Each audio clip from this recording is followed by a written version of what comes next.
Pattaya's no quarantine proposal needs more detail. Barry Kenyon reports for Pattaya Mail. There are many ifs and buts. Yet, assuming Phuket manages to get off the ground, its Sandbox tourist plan on July 1st. Fully vaccinated foreigners need not quarantine.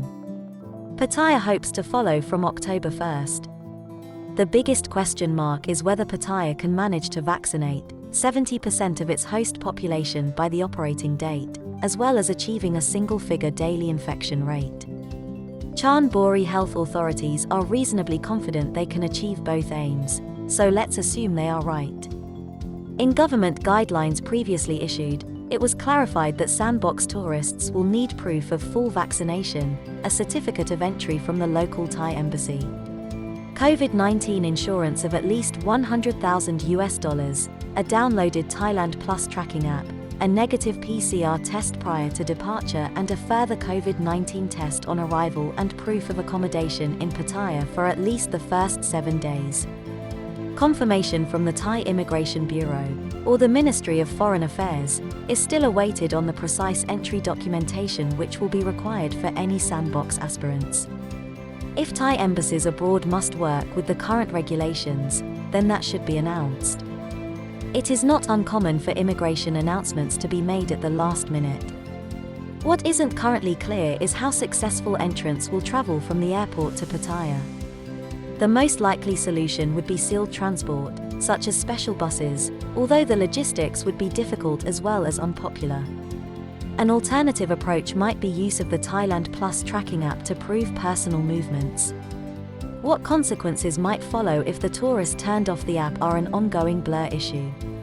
The Pattaya mayor has confirmed that tourists must stay at hotels carrying government-approved hygiene standards and engage in activities in areas designated by the management.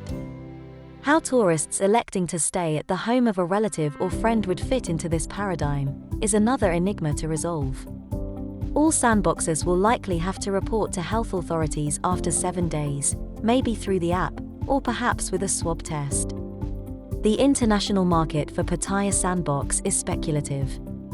It is the third most popular resort area, after Bangkok and Phuket. Chinese and Indian authorities are unlikely to allow their citizens to participate this calendar year, especially in charter tours, which have been a mainstay in the past. The Pattaya mayor in his speech mentioned Germany and Russia. Brits are currently being advised not to travel to Thailand as it is an amber or COVID-risky destination. Assuming the vaccinated tourists actually arrive in Pattaya, presumably the map will be broadly drawn to include neighboring areas such as Banglamun and Sattahip. What will they actually do? One has to assume by then that beaches will reopen and that bars and clubs, or some of them, will have removed their padlocks. The unrelated announcement that 300 American servicemen will be visiting Pattaya this August will hopefully provide some clues. Pattaya is currently an internationally deprived ghost town, and it is reassuring that City Hall is being proactive in publishing its initial Sandbox proposals for onward consideration by the Center for COVID-19 Situation Administration next month. But a great deal of detail is waiting to be filled in. And the clock is ticking.